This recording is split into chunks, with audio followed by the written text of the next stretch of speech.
Assalamualaikum warahmatullahi wabarakatuh.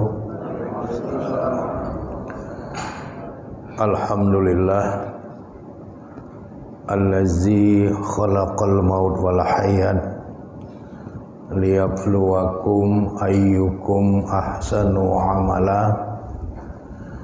Asyhadu an la ilaha illallah wa asyhadu anna Muhammadan abduhu wa rasuluhu allazi la nabiyya ba'dah.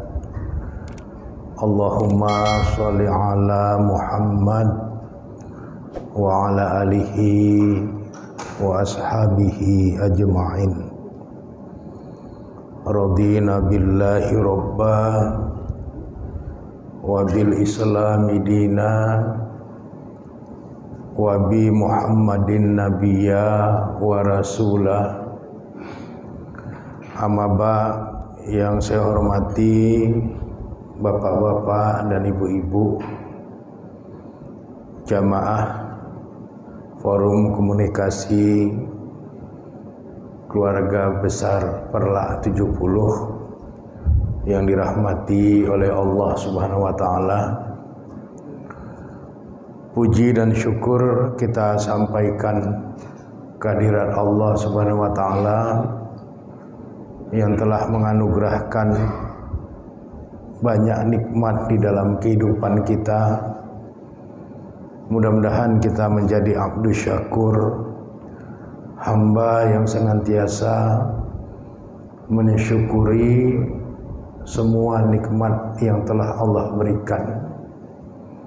Dan rasa syukur kita itu akan membawa kita menjadi hambanya yang soleh, hambanya yang solehah, yang menjalani kehidupan dengan penuh ketakwaan, selamat dan bahagia dalam kehidupan di dunia ini, serta selamat dan berbahagia dalam kehidupan di alam akhirat kelak.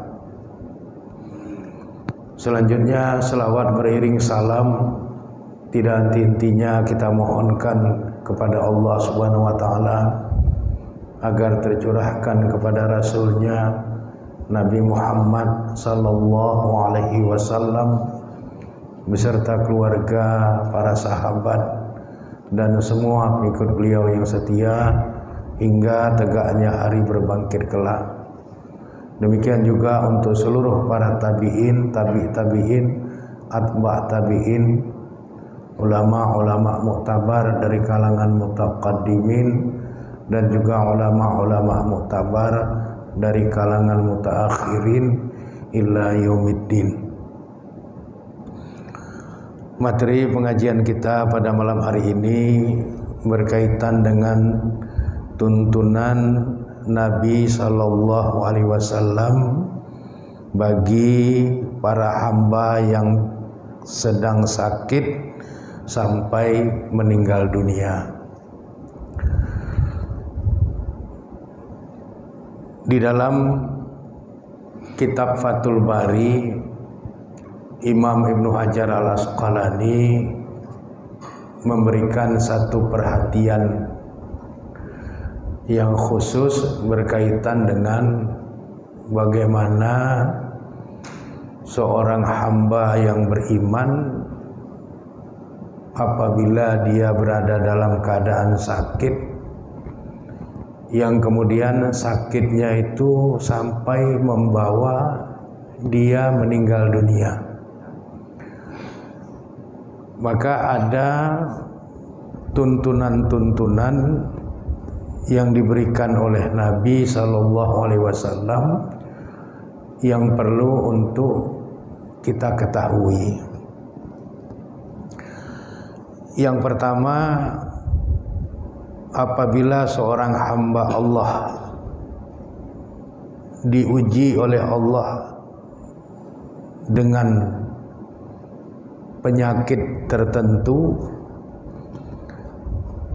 maka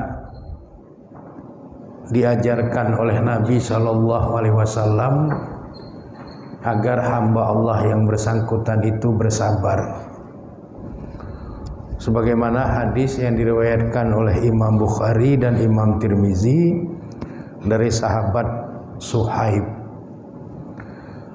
Nabi bersabda, ajaban li amril mu'min, menakjubkan bagi orang-orang yang beriman. Inna amrohu kullahu khairun, sesungguhnya semua persoalan bagi orang-orang yang beriman itu mengandung kebaikan. Walaisa zaka li ahadin illa lil mu'mini, dan yang demikian itu tidak akan terjadi pada seseorang pun kecuali dia adalah orang yang beriman. In asobathu sarra'u syakara, jika dia ditimpa atau diberikan kesenangan, syakara, dia bersyukur. Fakana khairul lahu, maka yang demikian itu adalah kebaikan baginya. Wa in asobathu dorra'u sobara, jika orang yang beriman itu ditimpa kesusahan, sobara, maka dia bersabar. Fakana khairul lahu, maka yang demikian itu adalah kebaikan pula bagi dirinya. Berdasarkan hadis ini, Imam Ibnu Hajar Al-Asqalani memberikan pensyarahan. Yang pertama, semua sisi dari kehidupan orang yang beriman itu adalah kebaikan. Kalau orang yang beriman itu diuji dengan kesenangan, dia bersyukur kepada Allah atas kesenangan yang dianugerahkan kepadanya. Dan kalau dia diuji dengan sesuatu yang menyusahkan, maka sesuatu yang menyusahkan dirinya itu disikapi dengan penuh kesabaran, sehingga senang mendatangkan kebaikan, susah pun mendatangkan kebaikan bagi orang-orang yang beriman. Sehingga orang beriman yang mengalami sakit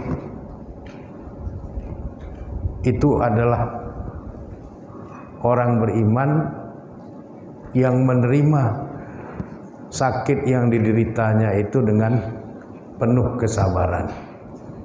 Jadi tidak ada orang beriman yang sakit kemudian tidak sabar dengan sakit yang dideritanya. Sehingga yang kedua, Imam Ibnu Hajar Al-Asqalani mengatakan, orang beriman itu kalau diuji dengan sakit, maka dia sabar dengan penyakit yang dideritanya. Kemudian yang kedua, tuntunan yang diajarkan oleh Nabi, kalau orang beriman itu sakit, maka dia berikhtiar, dia berusaha, dia melakukan kasab terhadap penyakit yang dideritanya. Jadi tidak pasrah, melainkan melakukan ikhtiar, berusaha untuk mencari obat dari sakit yang dideritanya. Hal ini merujuk kepada hadis riwayat Imam Muslim dari sahabat Jabir bin Abdillah, di mana Nabi bersabda, likulli da'in dawaun, tiap-tiap penyakit itu ada obatnya. Faiza usiba dawa udda, maka jika ditemukan obat yang tepat untuk suatu penyakit itu baro'a biiznillah azza wa jalla, maka akan sembuhlah penyakit itu dengan izin Allah yang maha mulia. Jadi kita tidak boleh berdiam diri kalau sakit.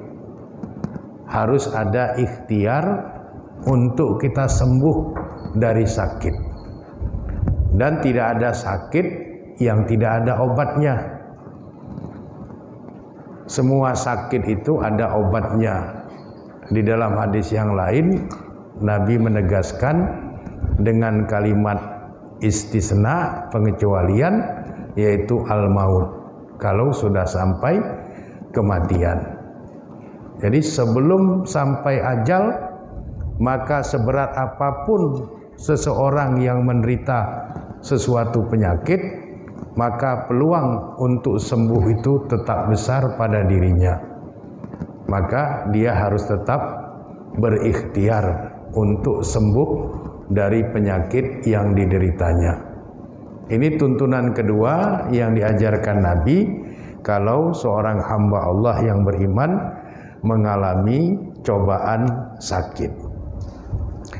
Kemudian yang ketiga, berhusnuzon kepada Allah.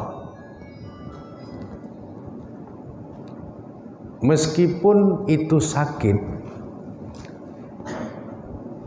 tetap hamba Allah yang beriman itu berhusnuzon, berprasangka baik kepada Allah. Sebagaimana hadis yang diriwayatkan oleh Imam Bukhari dan Imam Muslim dari sahabat Jabir bin Abdillah. Sami'tu Nabiyya sallallahu alaihi wasallam. Aku, kata Jabir, telah mendengar Nabi sallallahu alaihi wasallam qabla wafatihi, sebelum wafatnya, yaqul, beliau bersabda, la yamutanna ahadukum, janganlah meninggal dunia salah seorang di antara kamu, illa, kecuali, wa huwa yuhsinu billahi zonna, kecuali dia berhusnuzon, berprasangka baik kepada Allah. Jadi di tengah beratnya sakit yang diderita oleh orang-orang yang beriman itu, mereka tetap berhusnuzon, berprasangka baik kepada Allah. Meskipun sakit itu membuat dirinya susah, membuat dirinya menderita. Kemudian yang keempat, tuntunan yang diajarkan oleh Nabi kepada orang-orang beriman yang sedang mengalami sakit, harus tetap ada rasa khauf dan raja. Khauf itu rasa cemas, rasa khawatir, dan raja itu pengharapan.